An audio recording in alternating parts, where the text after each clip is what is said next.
Buenas tardes, bienvenidos al Museo Arqueológico Nacional y bienvenidos a esta conferencia en la que colaboramos con Caminos del Románico en una larga y fructífera colaboración desde hace tiempo, que es un placer.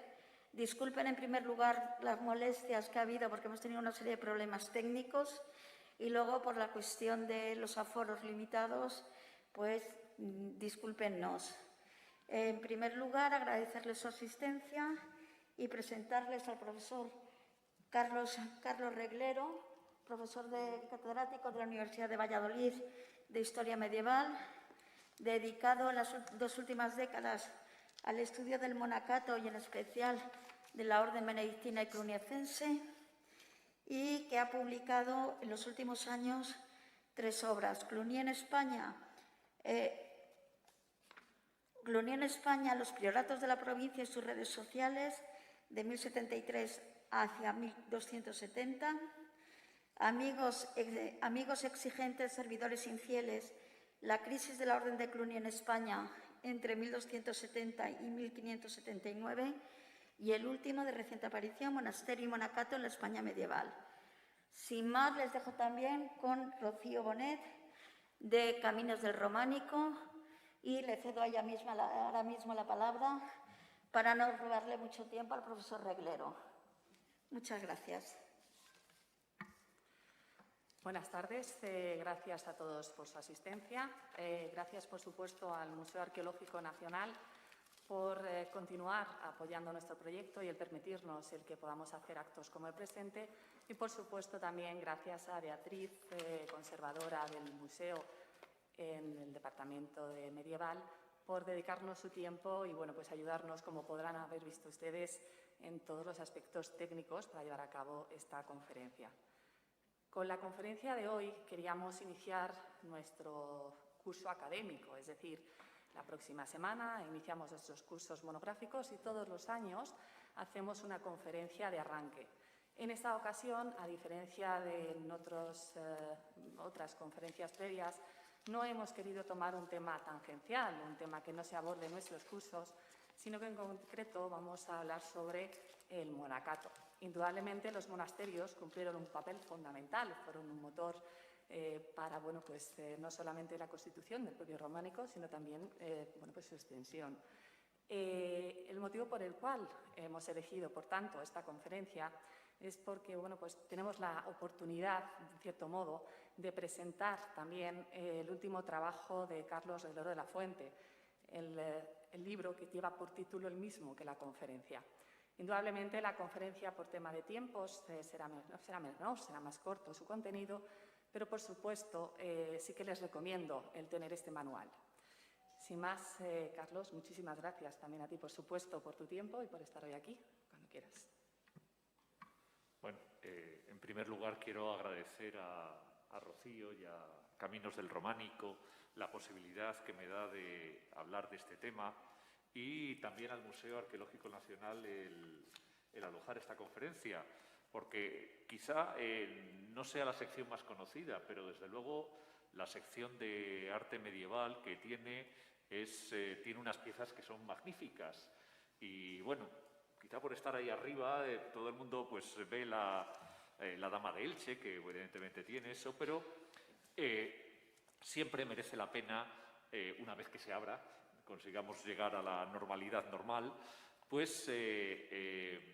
visitar esa sección, y yo desde luego animo a hacerlo, más allá de las piezas más conocidas, de las coronas votivas visigóticas, en esta otra, o la parte del arte andalusí, esta otra parte de arte románico, gótico, que hay en el segundo piso, si no recuerdo mal. Sí.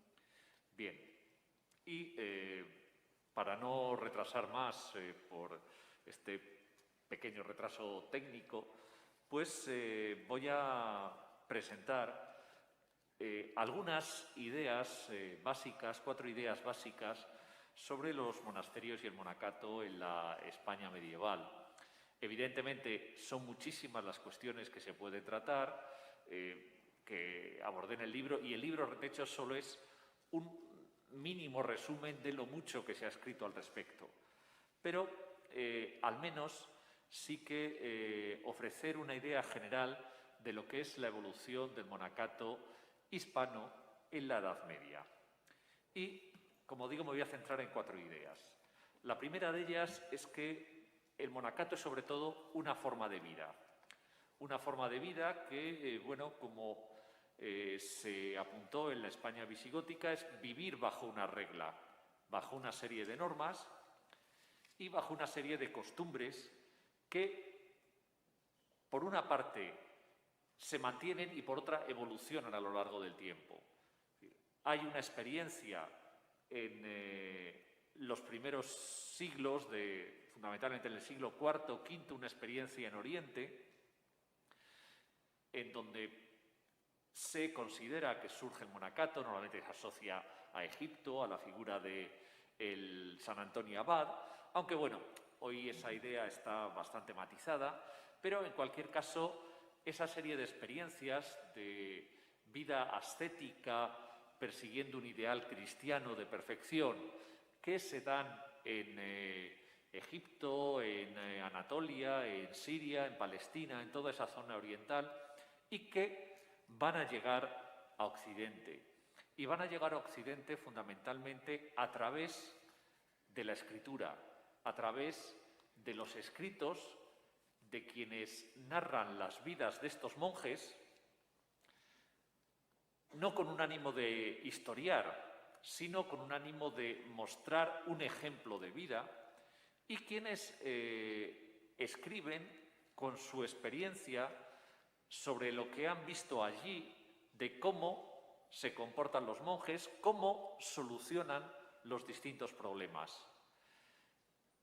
Estas reglas, en principio, son escritas en griego, pero San Jerónimo y otra serie de autores van a traducirlo al latín, y esta va a ser la herencia escrita que reciba el monacato occidental y en la que se base, en buena medida, por supuesto, reinterpretándola. El monacato está siempre interpretando el pasado y adaptándolo al nuevo momento. Pero ya en Occidente, en Oriente, nos encontramos con esa diferencia entre los monjes que viven en comunidad, los monjes que viven solos, los ermitaños, pero también esa situación mixta, la llamada de las lauras, en que los monjes, por una parte, viven la mayor parte del tiempo en sus celdas, separadas, aislados, y se juntan temporalmente, normalmente el domingo, para alguna celebración. Entonces, hay esta variedad de situaciones, como desde estos inicios se afrontan ya los grandes problemas del monasterio. ¿A qué se dedica el tiempo?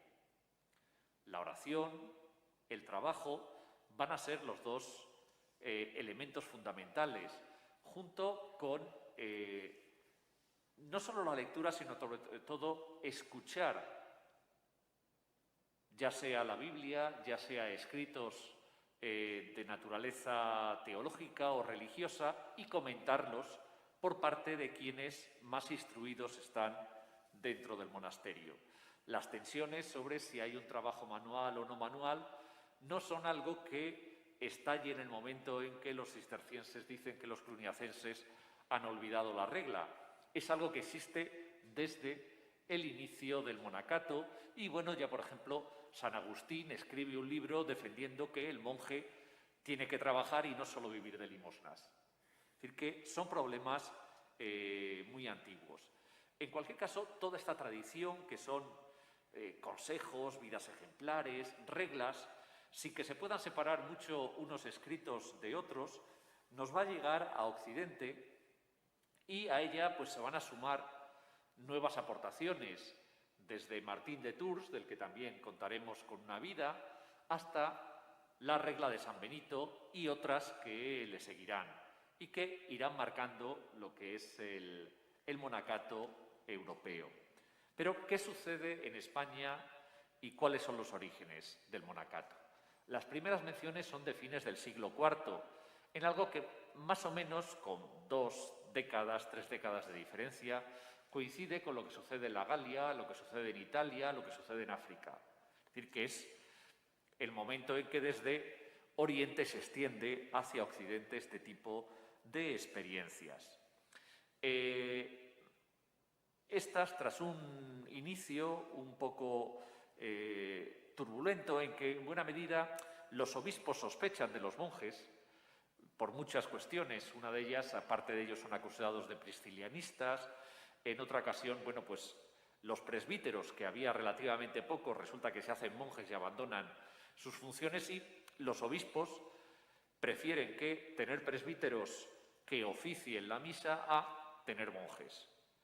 Pero bueno, en la época ya del Reino de Toledo, tras la conversión de Recaredo, vemos cómo el monacato se va a extender por la península y va a alcanzar un notable desarrollo en el siglo VII, en la época de Isidoro de Sevilla y de Fructuoso de Braga, las dos grandes figuras.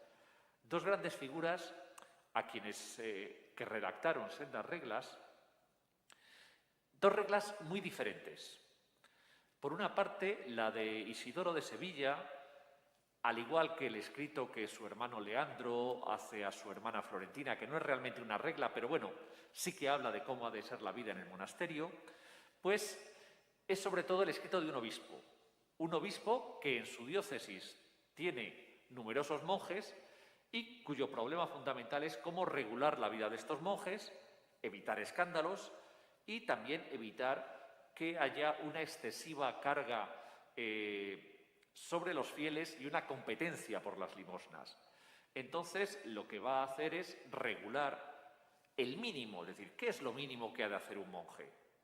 Y muy ordenadamente, como era Isidoro, y con un espíritu muy equilibrado, pues hace una regla que no tendrá un gran futuro, pero que sí que nos expresa un poco cuál es esa forma de ver el monacato por parte de un obispo, bueno, pues cómo han de trabajar los monjes, a qué se han de dedicar sus ingresos, cómo ha de ser un monasterio, la separación que ha de tener de una ciudad, etcétera, etcétera. Todos los problemas más prácticos en una guía, realmente una introducción al monacato. Sin embargo, Fructuoso de Braga, que nos representa el monacato de la zona de la Galicia, es una idea completamente distinta. Su idea es de un ascetismo, casi una competición ascética, y es una regla en que hay, digamos, hay muchas más horas de oración, interrumpiéndose el sueño varias veces por la noche, hay también un vestido mucho más, digamos, más pobre, etcétera. Es decir, es mucho más ascético este monacato de Fructuoso. Y en el mismo contexto que Fructuoso de Braga se da también la llamada regla común. La regla común, en buena medida, son las disposiciones tomadas probablemente por un grupo de abades de este monacato de la Galicia ante los problemas que le surgen. Problemas como, por ejemplo, que de repente en ciertos momentos y sobre todo pues, en épocas de hambre, un montón de fieles deciden profesar como monjes y profesa toda la familia. Entonces, bueno, ¿qué hacer? Hay que ser en el monasterio, pues puede convivir o no pueden convivir los hombres y las mujeres. ¿Qué hacemos con los niños? Claro, les podemos educar, pero si son niños de menos de 7 años, ¿qué pasa con ellos? Pues que tienen que estar con la madre, etcétera. Bueno, entonces hay toda una serie de problemas. O otros casos en que se daba en que de repente un pueblo entero decide convertirse en un monasterio. Se juntan, ponen sus bienes en común y se organizan esa vida. Pero al cabo de un tiempo surgen los problemas, uno se va y dice que se lleva lo que le ha aportado. Esto genera numerosos pleitos, etcétera. Entonces, hay toda una serie de normas que intentan regular esta situación.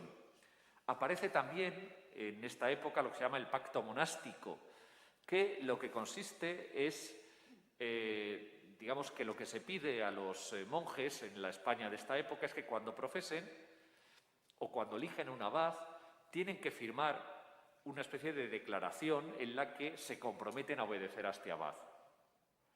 Pero el pacto monástico lo que tiene es una contrapartida, que es, y de ahí la excepcionalidad, pues que en caso de que estemos descontentos con el abad, pues nos podemos quejar a partir del prepósito, el que luego será el prior, o quejarnos a los abades de la comarca, o quejarnos al obispo, y hay también una regulación de este tipo de cuestiones que realmente no es lo habitual en lo que es la vida monástica de esta época.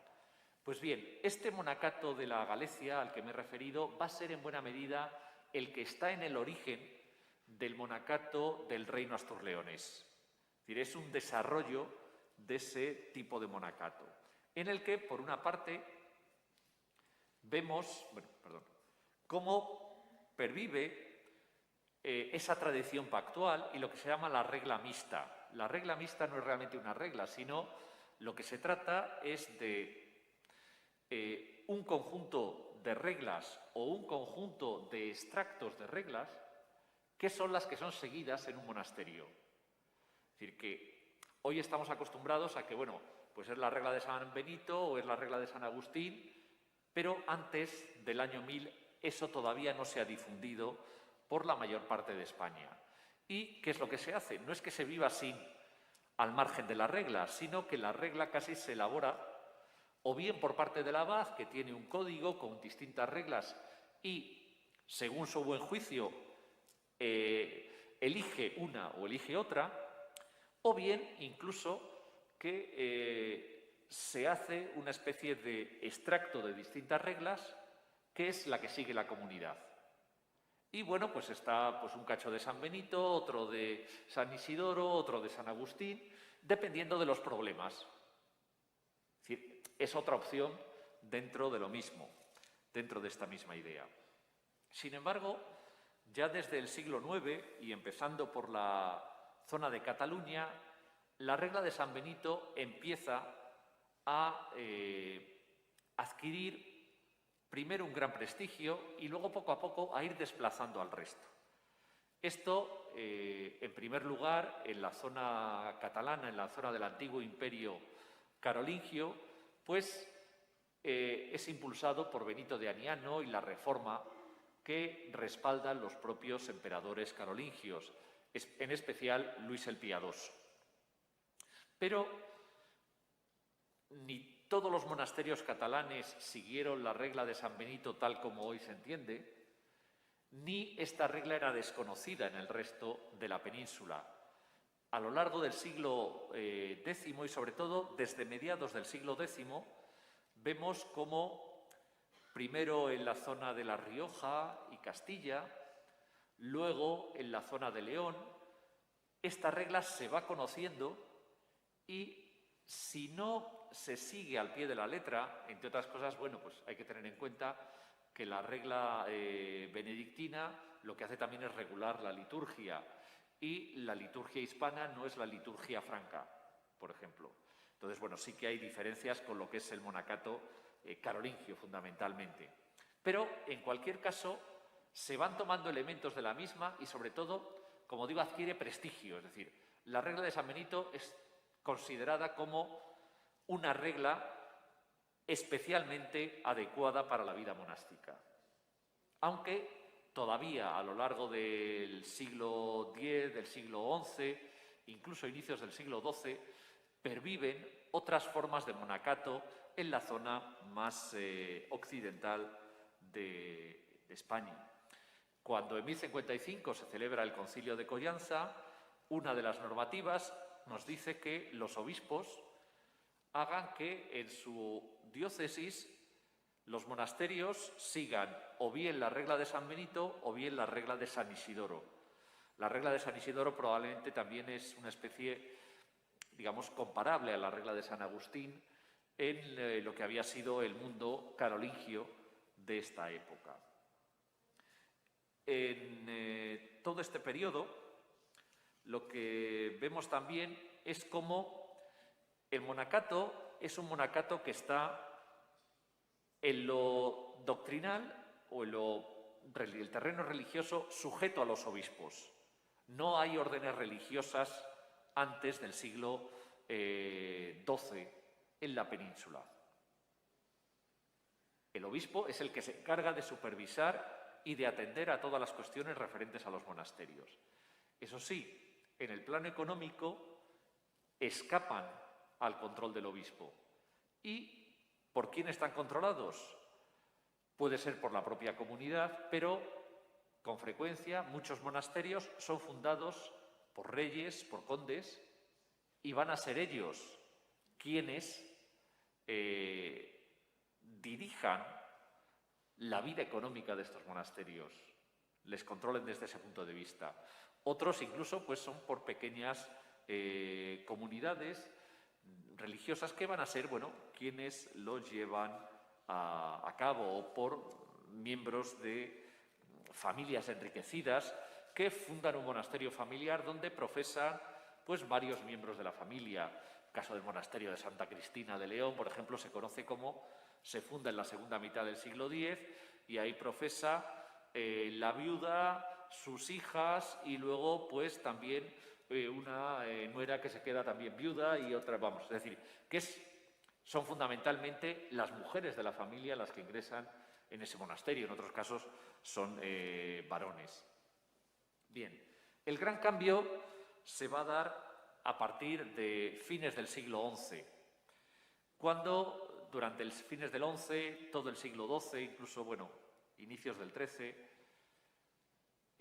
Hispania se abre a lo que es el monacato del oriente de Francia.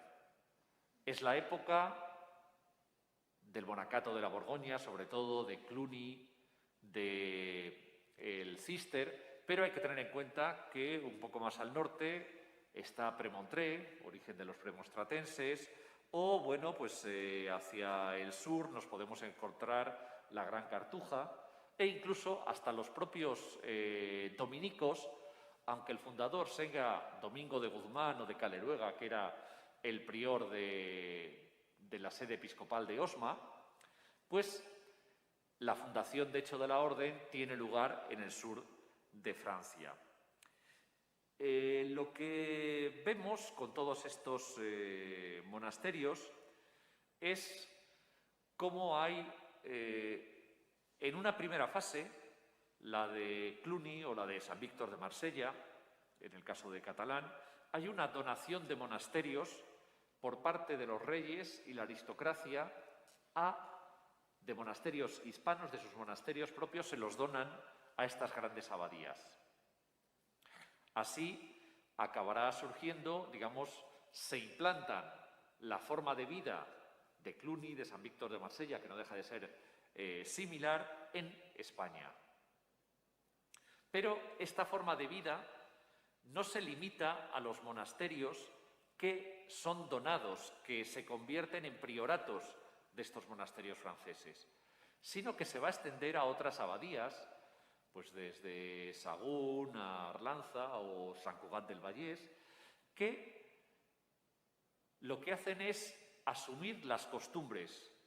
¿Qué son las costumbres de un monasterio? Pues, en primer lugar, la liturgia. Es decir, ¿qué hay que rezar cada día?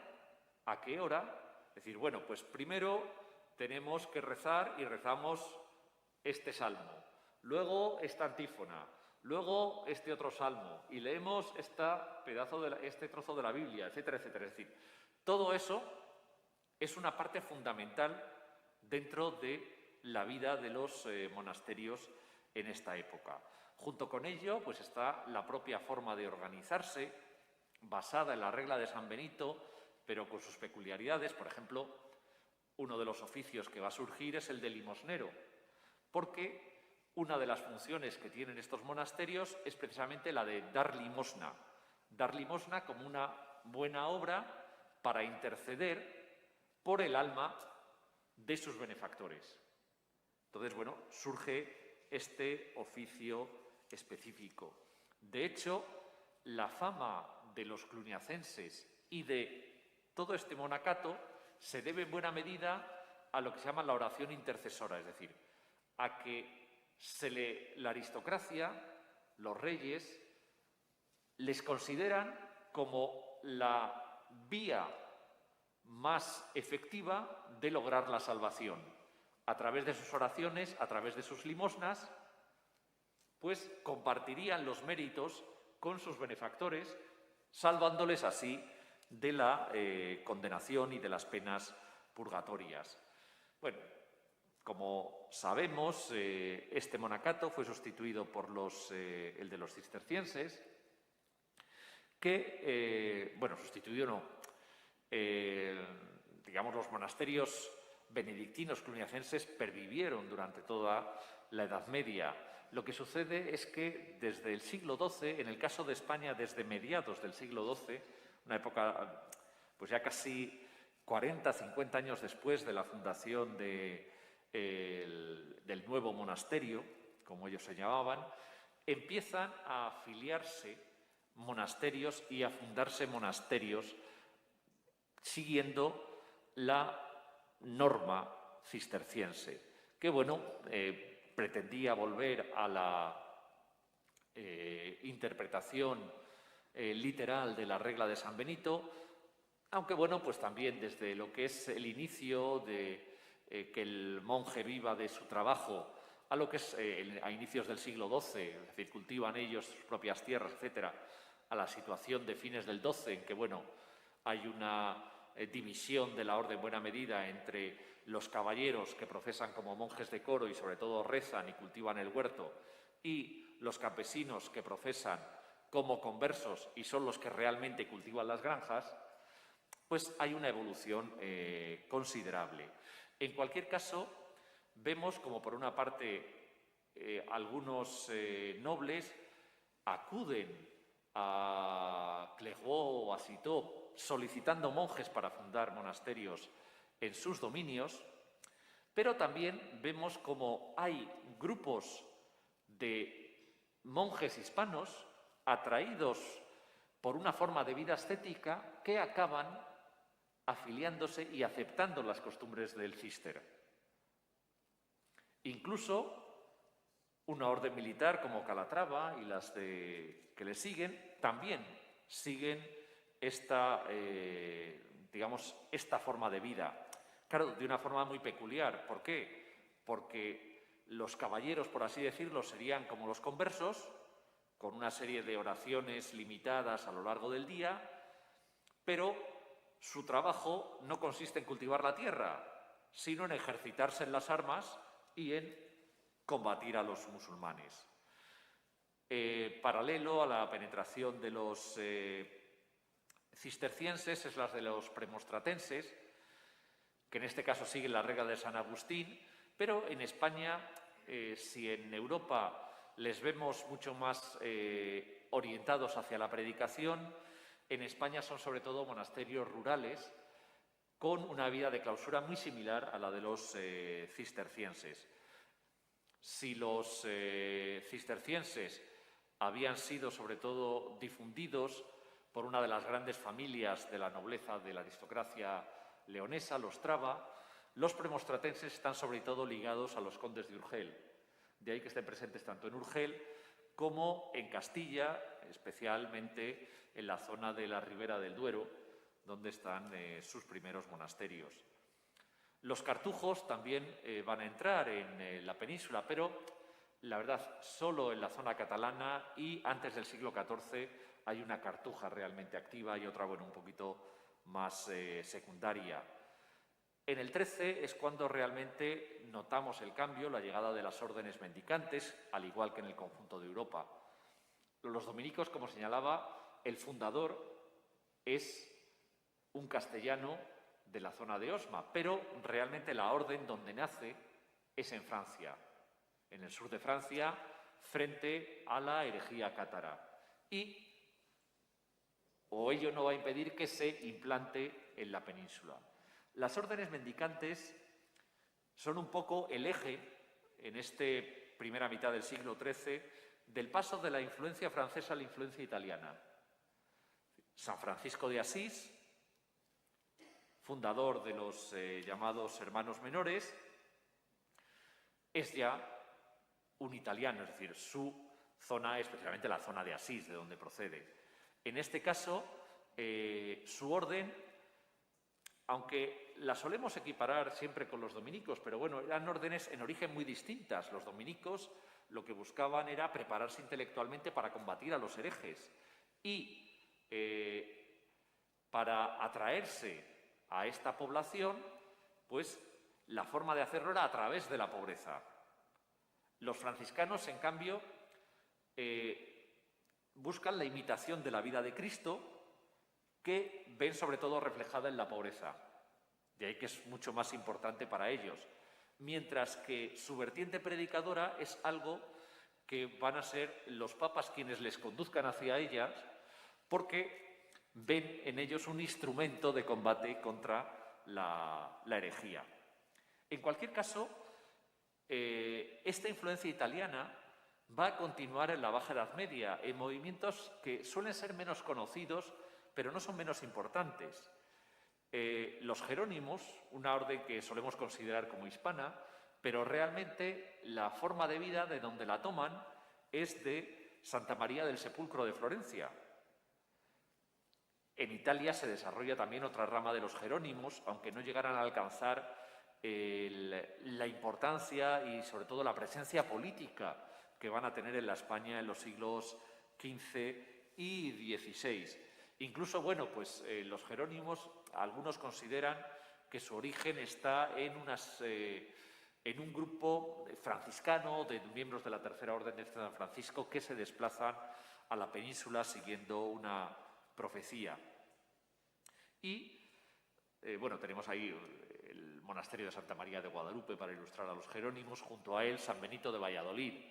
San Benito de Valladolid es el monasterio de fundación real que se inicia siendo un monasterio que sigue las costumbres de Cluny a través de las de Sahagún, pero que a partir de los años 1420-1430 va a dar un giro y va a aceptar las costumbres de Santa Justina de Padua, otro de estos monasterios italiano, benedictino, en el que se reduce considerablemente lo que es el tiempo dedicado a la liturgia en el coro en favor de la oración individual, la reflexión en la propia celda. Y esta orden observante, con una clausura estricta y la prohibición del consumo de carne total, a lo que, bueno, digamos, en principio estaba también prohibido en el resto de los monasterios benedictinos, pero desde en los siglos XIII, XIV, ese precepto había quedado relegado a un segundo plano y se permitía comer unos días sí, otros días no, o, bueno, digamos, echa la ley, echa la trampa, la podían comer los enfermos. Entonces lo que se hacía es pasar por la enfermería, se comía en el dormitorio de la enfermería ciertos días, mientras que en el refectorio pues no se servía la carne. Bien, entonces, como vemos, hay distintas formas de ver este monacato. Bien, quería de todos modos tratar otra serie de cuestiones, me voy extendiendo un poco. El primero, lo referente a los monjes y la cultura escrita, uno de estos tópicos que solemos ver a los monjes como los transmisores de la cultura antigua. En parte es cierto, en parte no, porque son tanto los monjes como las catedrales, aunque hay que recordar que durante la Alta Edad Media las catedrales, en muchas catedrales hay también una vida bajo una regla, es decir, que no hay una separación tan clara entre la vida monástica y la vida del clero catedralicio. En cualquier caso, ¿por qué los monjes prestan atención a la cultura escrita? Pues por un sentido práctico, es decir, ellos no pretenden transmitir el saber de la antigüedad ni convertirse en unos centros de enseñanza o de cultura. Lo que sucede es que una parte de la vida del monje consiste en leer esos escritos de los santos padres o de estos autores del Oriente romano, pero bueno, luego traducidos al latín.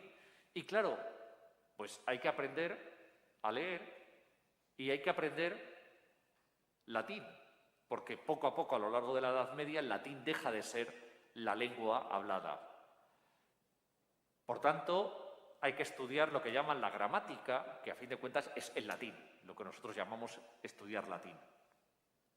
Y para aprender la gramática hay que por una parte, leer a los gramáticos latinos, que ya, bueno, tenían también su propio sistema de enseñanza, pero si quieres perfeccionarte, ir a un nivel elevado y, por tanto, también poder entender mejor lo que está diciendo San Jerónimo o Pacomio o quien sea, quien estés leyendo, pues hay que leer a los clásicos, a Virgilio, Horacio, etc. Entonces, ¿esto qué lleva? A que, como eso no se puede aprender fuera del monasterio, porque la cultura fuera del monasterio en buena medida ha caído de una forma brutal, pues hay que generar su propio sistema de enseñanza, en el que, bueno, pues empieza aprendiendo el latín con los salmos, pero luego se va adquiriendo también esta formación mucho más clásica. Y el monasterio tiene su escuela para formar sobre todo a los monjes, pero luego acuden otras personas allí. Se habla, bueno, ¿son laicos? Bueno, algunos de ellos sí, pero muchos de ellos son gente que se está preparando para ser diáconos o presbíteros, aunque no monjes. Y bueno, conocemos distintos casos de este tipo. Como tampoco es difícil procurarse un libro fuera del monasterio, se copia en el monasterio. Pero no olvidémonos de esta idea de películas, ¿no?, con El nombre de la rosa, en que nos encontramos con una sala como esta llena de monjes copiando libros. En la mayor parte de los monasterios, como refleja la imagen del Beato de Tábara, nos encontramos al maestro con su discípulo. Y son los que copian, porque escribir es una tarea difícil, es una técnica complicada. Y una cosa es saber leer, que ya es difícil de por sí, porque, entre otras cosas, a menudo no se separan las palabras, no hay espacios en medio entre una palabra y otra, con lo cual tienes que dominar la lengua para poder saber dónde termina una palabra y empezar la siguiente, y no son extraños los errores. A pesar de que no haya grandes escriptoria, los monasterios cuentan con sus pequeñas bibliotecas, sobre todo integradas por libros litúrgicos, que son los que más utilizan, pero también están los libros de gramática y los libros espirituales, que, si no son muy abundantes, es decir, bueno, pues un monasterio, a lo mejor entre libros litúrgicos y libros de gramática, un monasterio de la Alta Edad Media, pues puede tener a lo mejor 40 obras, no muchas más. Claro, podemos decir, sí, Ripoll llega a tener 200 obras, pero claro, eso es en época en que está gobernado por un obispo. Entonces, es excepcional. Lo habitual es tener un stock relativamente reducido. Bueno, la otra imagen que tenemos ahí es del llamado Códice Albeltense, en cuya parte inferior, digamos, se pintaron por una parte los reyes, pero también el escriba vigila con su socio y el abad, al que dedicaron. Es decir, pero vemos un escriba y un compañero. No aparece toda la página llena de monjes que hayan colaborado en este libro. A lo largo de la plena Edad Media vemos cómo se desarrolla una actividad cultural en estos monasterios, pero una actividad que va en dos sentidos. Es decir, por una parte, algunos monjes componen obras. Ya anteriormente, por ejemplo, teníamos Beato de Liébana con sus comentarios al Apocalipsis, ¿no? O, pues en esta época, por ejemplo, nos podemos encontrar con un abad de Sagún escribiendo su Ritmi de Julia Capta un poema sobre la conquista de Sevilla. Y, bueno, hay otros casos. Pero en otros muchos lo que nos encontramos es más bien una labor de mecenazgo. Es decir, que se contrata a alguien especialmente dotado para la composición literaria, para que escriba la vida de nuestro santo. Y, bueno, el caso, por ejemplo, de Santo Domingo de Silos, la primera vida en latín la escribe Grimaldo y su versión en castellano la escribirá Gonzalo de Berceo, que es un clérigo muy relacionado con San Millán de la Cogolla, pero que no es un monje, aunque haya estudiado en el monasterio. decir, es más bien esta labor de mecenazgo la que nos encontramos. ¿Qué se compone? Pues, en primer lugar, vidas de santos, milagros de estos santos, una cuestión muy práctica para fomentar y difundir el monasterio, atraer a los peregrinos y atraer sus limosnas. Mirad qué santo está aquí y qué milagros puede hacer por vosotros. Pero también en otra sección práctica de la memoria, no solo la memoria religiosa de estos santos, sino también, por ejemplo, la composición de crónicas. Las crónicas anónimas de Sahagún son un ejemplo fundamental. O en Cardeña, todo el ciclo de la leyenda del Cid, en Arlanza, el poema de Fernán González, es decir, figuras a las que se asocia el monasterio y con las que se intenta atraer normalmente el favor de reyes y condes para buscar su protección. Y el estudio se va a transformar en el monasterio, sobre todo en la Baja Edad Media.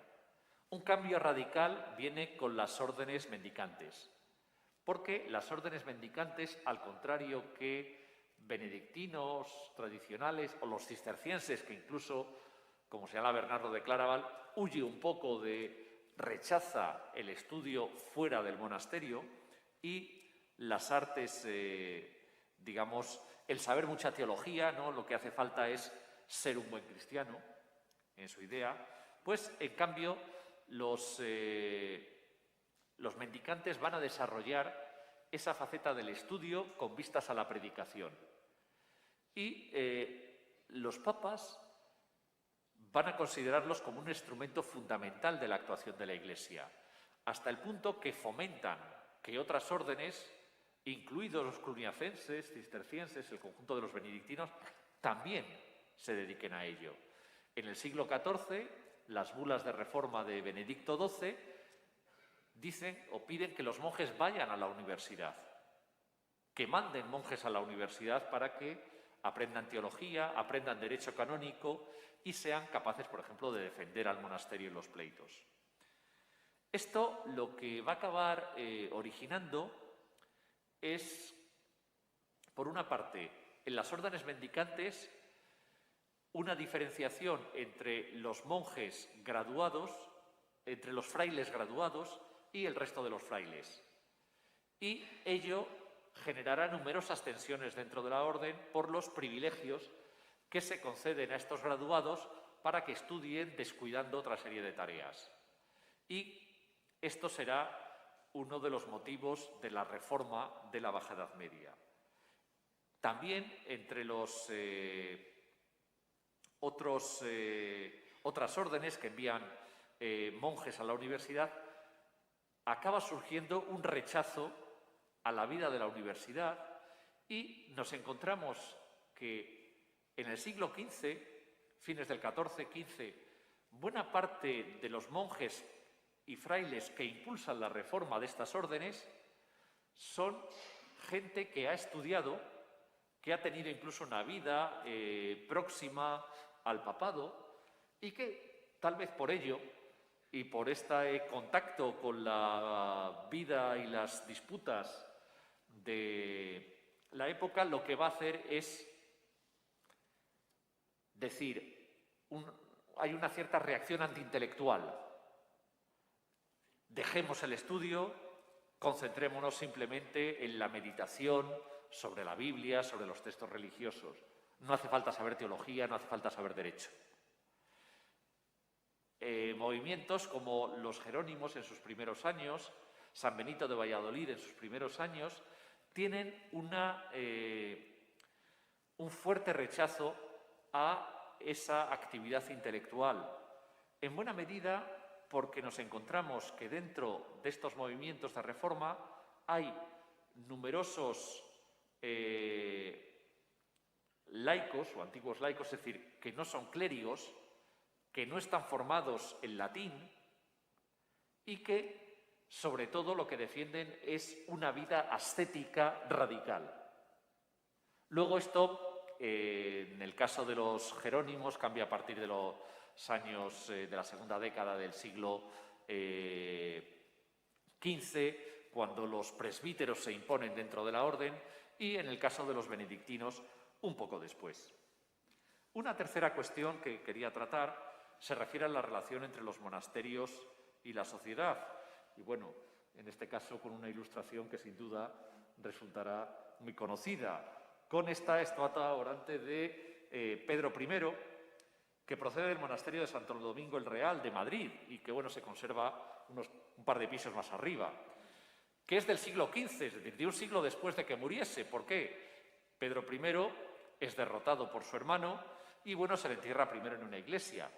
Pero cuando las dos ramas de la familia se acaban reconciliando con el matrimonio entre Enrique III y Catalina de Lancaster, los descendientes de Pedro I adquieren un papel destacado dentro de la familia real.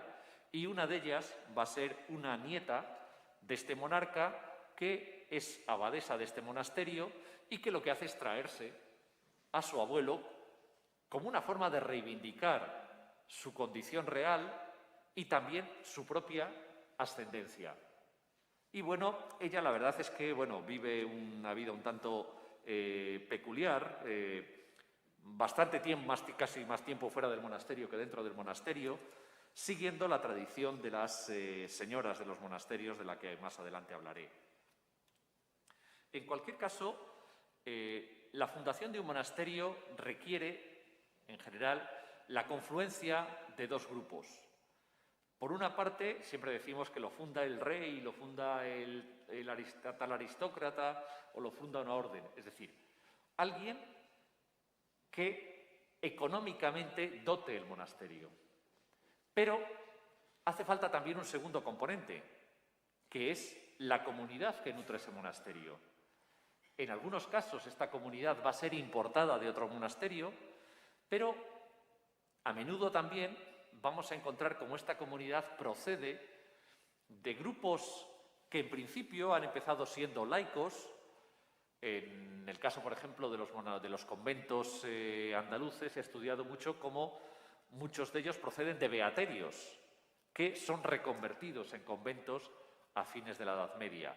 Pero podemos encontrar algo parecido en algunos monasterios, en el origen de algunos monasterios cistercienses y otros. Es decir, o cuando pues, un noble valenciano decide fundar una cartuja y acude a una serie de ermitaños que hay allí. Y bueno, el problema viene cuando unos piratas del norte de África secuestran a estos ermitaños, los capturan. Y este noble se va a gastar tanto dinero en construir el edificio, en construir la cartuja, como en rescatar a estos ermitaños, a estos hombres que van a integrar esa comunidad. Por tanto, hay que tener en cuenta que siempre hacen falta estos dos elementos, tanto en este momento como en el momento de las reformas.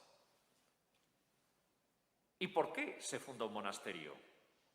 Bien, siempre se han enumerado muchas causas, desde, pues, por ejemplo, que un rey protege un monasterio para asegurar la frontera, etcétera.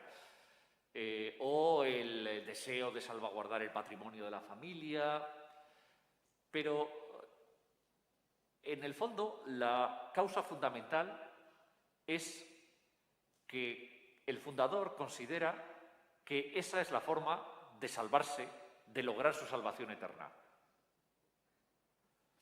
Y por eso los fundadores de los monasterios se entierran en sus monasterios. Porque allí, bueno, aquí tenemos el caso, bueno, de Poblet, que se convertirá en panteón de la familia real aragonesa en la Baja Edad Media. Porque, ¿qué es lo que esperan? Esperan que recen por ellos. Y esperan también que a través de sus limosnas, de estas continuas oraciones, el día en que se celebre el juicio final, como dice, el nombre del benefactor aparezca escrito entre el de estos monjes y, por tanto, sea llamado para la vida eterna.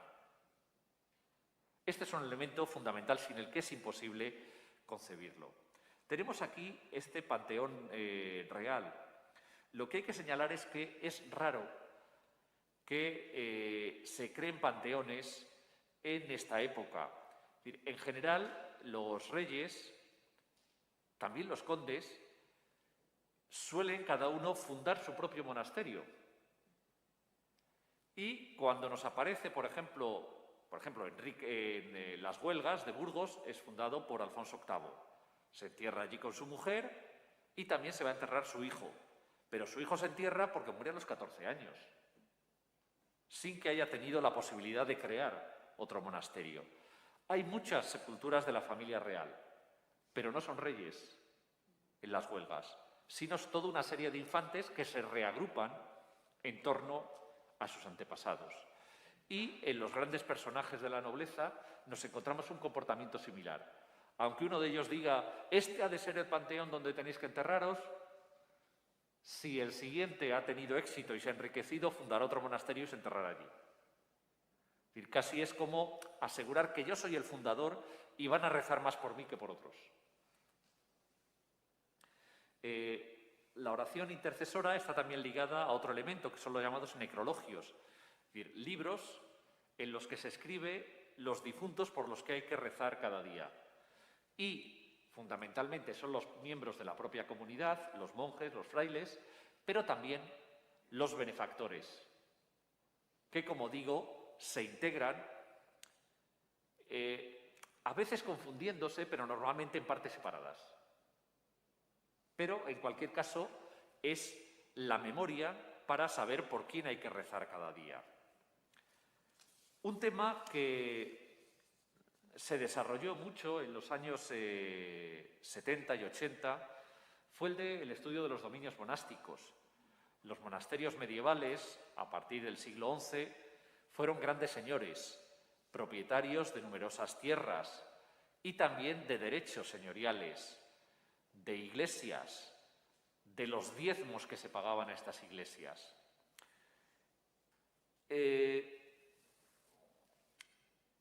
Esto, por una parte, convierte a los abades en grandes señores que ejercen el poder, pero simultáneamente los abades no pueden coger su caballo e ir a enfrentarse por las armas a otros a quienes les disputen sus vasallos o sus rentas.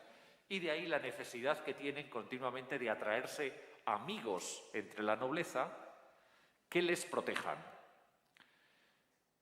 ¿Cuándo consiguen estos amigos? Pues cuando sus oraciones tienen más fama que las de otros monasterios. Y de hecho, a partir del momento en que esto va decayendo, nos encontraremos con que atravesarán muchos problemas, no solo porque no reciben donaciones, sino porque es que además tampoco en los tribunales, en los juicios, se les defiende. Y este es un problema fundamental.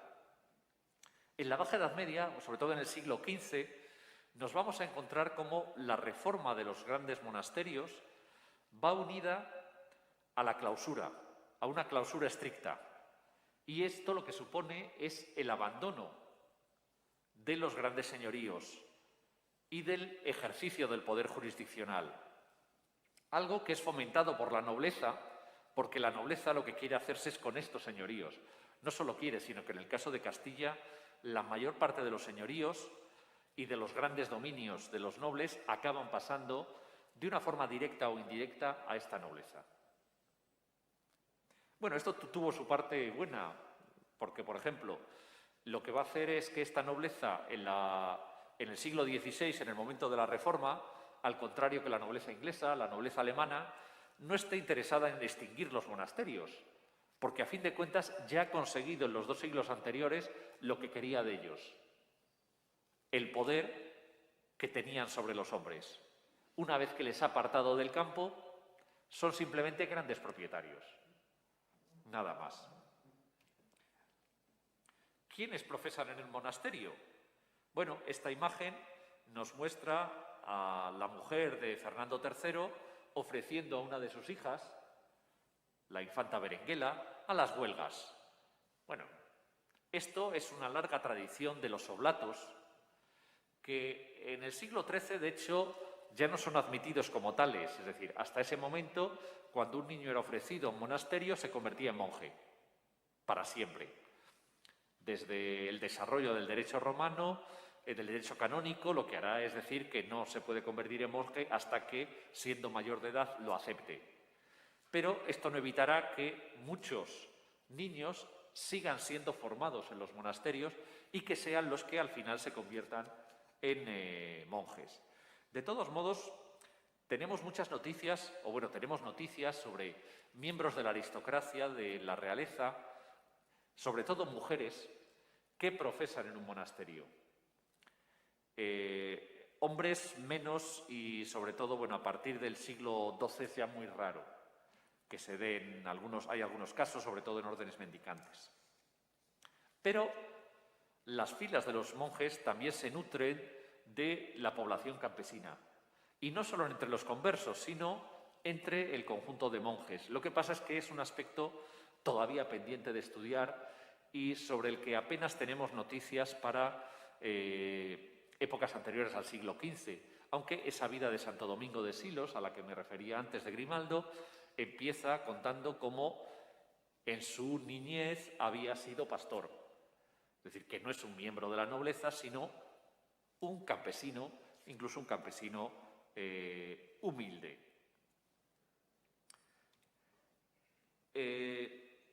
Otra de las características fundamentales a destacar es que los monasterios van a desplazarse del campo a la ciudad a partir del siglo XIII.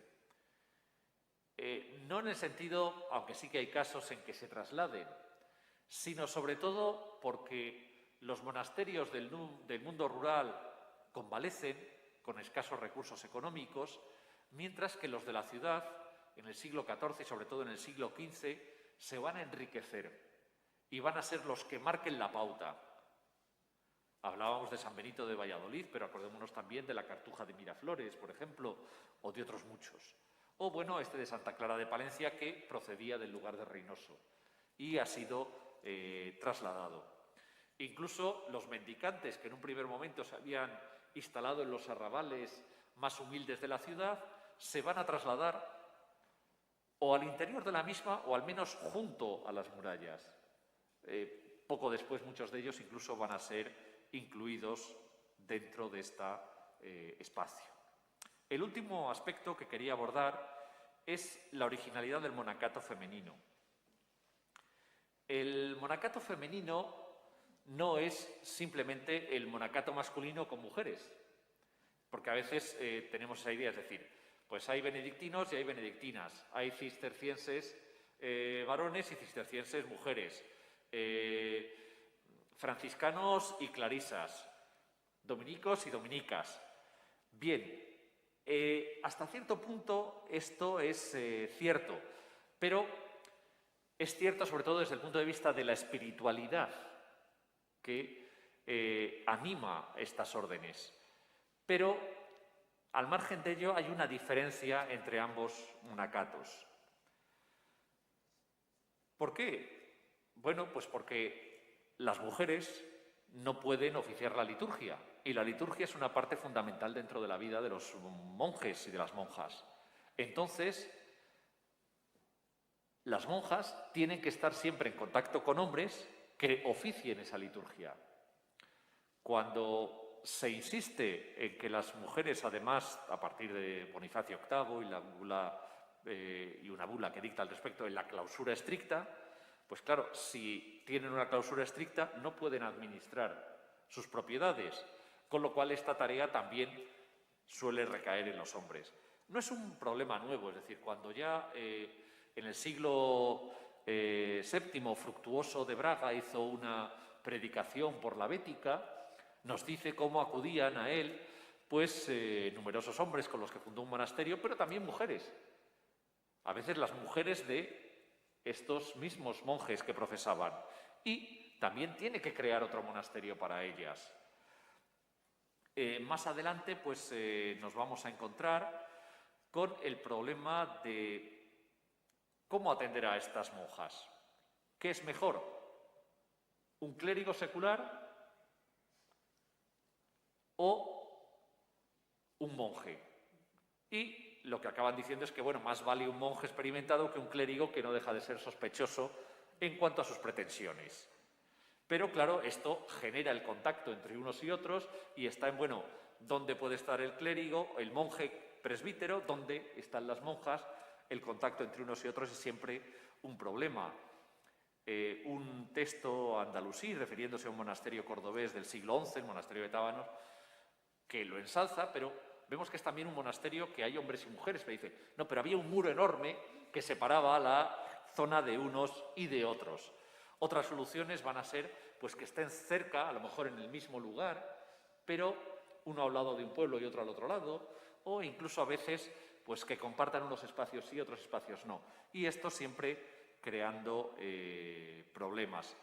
De hecho, en torno a fines del XI, inicios del XII, los reformistas van a cargar contra el monacato femenino y, en buena medida, por ejemplo, muchos monasterios femeninos van a desaparecer en esta época. Luego van a ser refundados. Los dominicos también, por ejemplo, van a rechazar en un primer momento hacerse cargo de la atención a las monjas, diciendo que es que no son muchos y claro, si se dedican a eso, pues no se dedican a predicar. Y bueno, habrá durante décadas un conflicto sobre si se admite o no se admite a las monjas. Y los franciscanos, bueno, es menos problema porque son mucho más numerosos.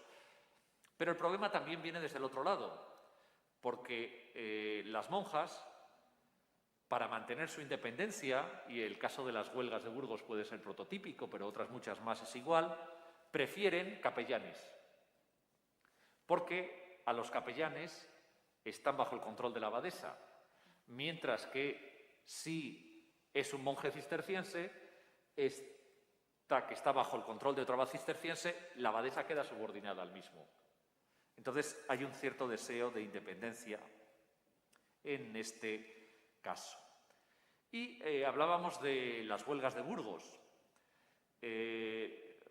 La semana pasada visité el monasterio y, bueno, todavía en la nave central aparece el sepulcro de doña Berenguela, la hija de Fernando III, como abadesa del monasterio. Berenguela nunca fue abadesa de ese monasterio, fue señora del monasterio, que no es lo mismo, es decir, había una abadesa que es la que se encargaba de regir la vida espiritual y la señora a lo que se dedicaba era la administración de todas las propiedades del monasterio, siguiendo una larga tradición de la aristocracia desde, al menos constatada muy claramente desde el siglo X, en que nos aparecen las llamadas deobotas, que son a menudo viudas de un conde o de algún miembro de la aristocracia que dirigen los monasterios de la familia. Es decir, que son ellas las que administran todo. Las infantas, doña Urraca, doña Sancha, son otros claros ejemplos, y las vemos como tienen un montón de monasterios de la familia real y deciden, ah, no, ahora esta propiedad de este monasterio se la paso a este otro porque quiero reestructurar o quiero potenciar uno o potenciar otro. Pero, como digo, no son abadesas. La afiliación a una orden de estos monasterios,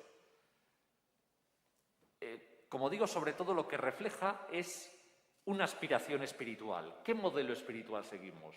¿El de San Benito, el de Santo Domingo, el de San Francisco? Pero este modelo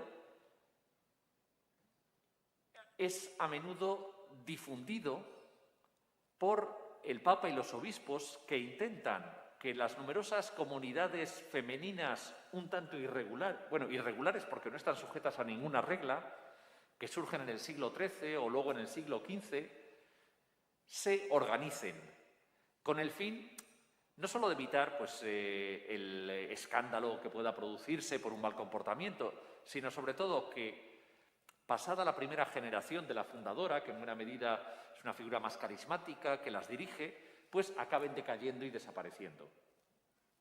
Entonces, la afiliación a una orden es una forma de regular y de canalizar todas esas iniciativas. Por otra parte, la afiliación a una orden supone sujetarse ciertamente a una orden y a una serie de normas, pero también otorga al monasterio toda una serie de privilegios que le dan una autonomía. Y este es otro de los objetivos que se persigue. Y, bueno, con estas pequeñas palabras, más o menos, bueno, sobre la hora, disculpen un poco el haberme pasado del tiempo que había establecido, no quería hablar más, pues termino estas pequeñas broches muy generales, ideas, trazos muy generales sobre lo que es el monacato medieval. Como digo, el monacato medieval en España, como digo, es un fenómeno tremendamente complejo, tremendamente diverso, porque es cierto que hay una norma general, pero luego cada monasterio tiene sus especificidades, sus propias costumbres. Y aunque todos sean de la misma orden, todos tengan incluso una misma liturgia, no, pero nosotros cuando elegimos al abad lo hacemos de esta forma y el rito es tal. O, además, es que nosotros, además de eso, es que hacemos esto otro. Mira, hay esas pequeñas cuestiones que van marcando la individualidad, la identidad de cada monasterio. Muchas gracias.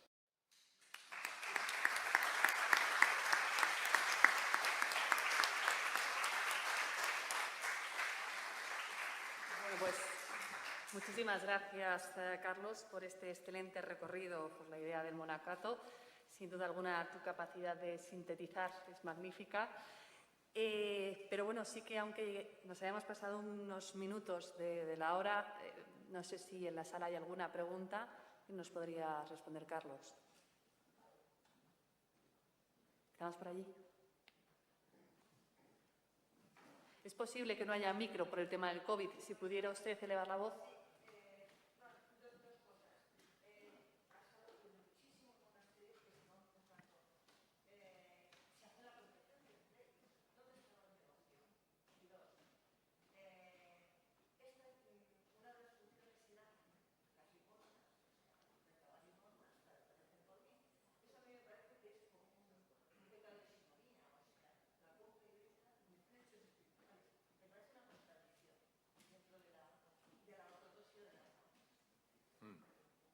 Vamos a ver. La Fundación de Monasterios normalmente lo que responde es a la iniciativa bien de un noble que quiere fundar un monasterio y que, bueno, pues en el momento de la fundación, mientras ese noble vive o ese miembro de la realeza, el monasterio no suele tener grandes problemas económicos. Lo que pasa es que, ¿qué pasa cuando muere? Pues que pierden a su protector fundamental. Si la iglesia se ha empezado, está hecha la cabecera, el crucero normalmente, y el resto de la iglesia tarda décadas o siglos en terminarse o nunca se termina, normalmente se recortan y entonces nos encontramos con una gran cabecera espectacular y una nave mínima. Entonces hay esos problemas económicos. Por otra parte, al surgir, hemos visto cómo hay distintas opciones, la de los benedictinos, la de los cistercienses, y un monasterio tiene muchas propiedades, pero también tiene muchos gastos. Y lo que, en mi opinión, compensa la balanza son las donaciones.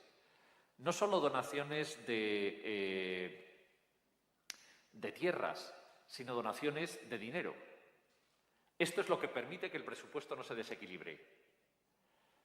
Cuando estas donaciones no llegan, porque su fama, por así decirlo, es menor que la de otros, a partir de ahí vemos cómo hay problemas económicos.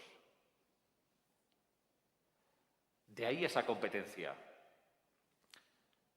El deseo, claro, el abad, el cillerero, que tienen que alimentar a todos los monjes, se preocupan de que haya ingresos. No lo ven como una cuestión simoníaca de que estén vendiendo la salvación eterna. Ellos lo que están haciendo es su trabajo, rezar por la salvación del conjunto de la cristiandad y en especial de sus benefactores. Entonces, no es en el sentido de venderse. Sí que hay acusaciones contra unos abades por simonía, por ejemplo. Se les acusa a aquellos que reciben a un monje por dinero. esto sí que está condenado por la ley canónica y se considera simoníaco, pero no el aceptar limosnas. Las limosnas se consideran algo habitual, incluso, por así decirlo, deseable, porque es una forma que los cristianos tienen para lograr su salvación. Entonces, es admitido en la mentalidad de la época. Hoy nos puede chocar. Pero también dedicamos un montón de recursos hoy a organizaciones no gubernamentales porque consideramos que realizan una labor adecuada, desde atención a los pobres o atención a cuestiones que se consideran que son fundamentales en nuestra sociedad y que el Estado no atiende o que los particulares no atienden. Pues en esta época lo que consideraban es que rezar por la salvación era fundamental para la buena marcha del reino, era fundamental para la propia, digamos, para mantener la salud en vida y la salvación después de muerto. Por cierto, las dos palabras son la misma, en latín.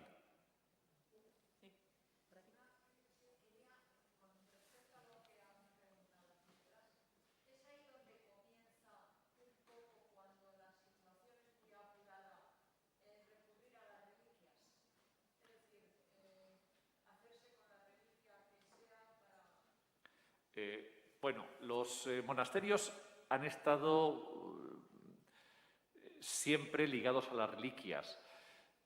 A menudo incluso, bueno, pues es muy habitual que el primer abad suele ser considerado como santo. Otra cosa es que tenga la suficiente fama para atraer, es decir, para que, bueno, sí, la comunidad de monjes lo considera santo, pero nadie más. Y bueno, hay luego, pues, el traer unas reliquias u otras. Recuerdo el caso, por ejemplo, de Carrión, el monasterio de San Zoilo, donde hay estas reliquias traídas de Córdoba por uno de los fundadores del monasterio. Y bueno, entre los milagros, uno de los típicos milagros es un grupo en el que nos cuentan cómo quien no respeta la fiesta del santo, pues uno que unce los bueyes y se le rompe el cuerno. O el panadero que mete el pan y se le quema. ¿Qué nos está diciendo esto? Pues que realmente no respetaba la fiesta del santo en el lugar y que el monasterio intentaba conseguirlo, pero no necesariamente lo consigue. San Zoilo nunca tuvo una especial fama. Es decir, son muy pocos santos los que consiguen realmente atraer a esta población, a la población en general.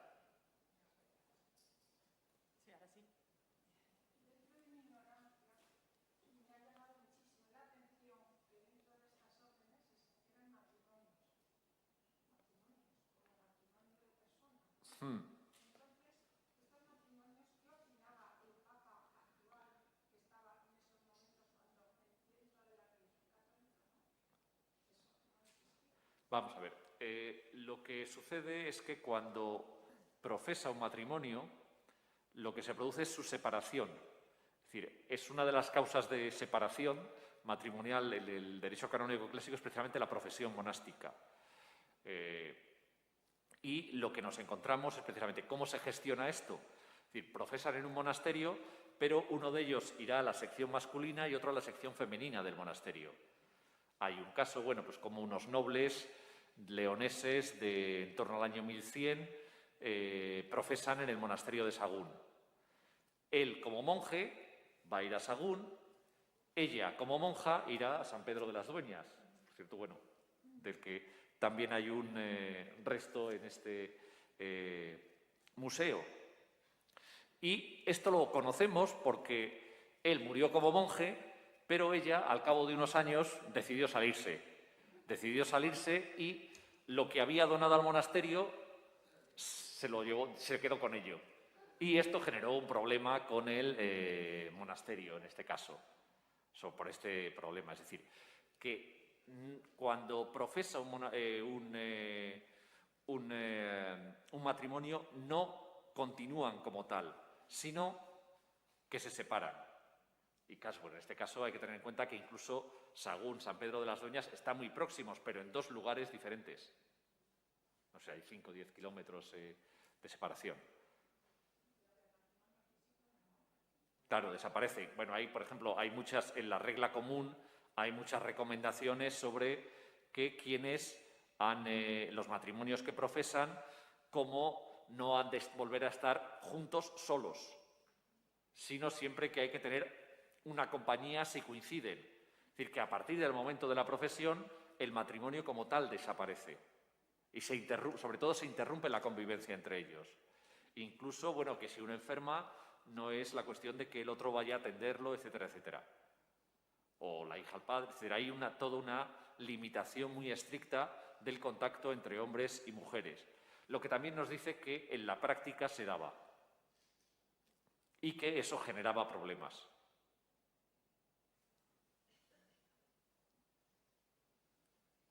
¿Alguna otra pregunta? Muy bien, pues Carlos, todo un placer. Muchas gracias a todos ustedes por asistir. Muchas gracias. Me gustaría dar las gracias al profesor Reglero por esta conferencia tan amplia y por todas las preguntas a las que ha contestado. Ha sido un placer. A todos ustedes, muchas gracias por su asistencia y les esperamos en las próximas conferencias, así como en la exposición temporal que acabamos de inaugurar sobre los tesoros de Rumanía. Muchas gracias. Y agradecer, por supuesto, a Caminos del Románico.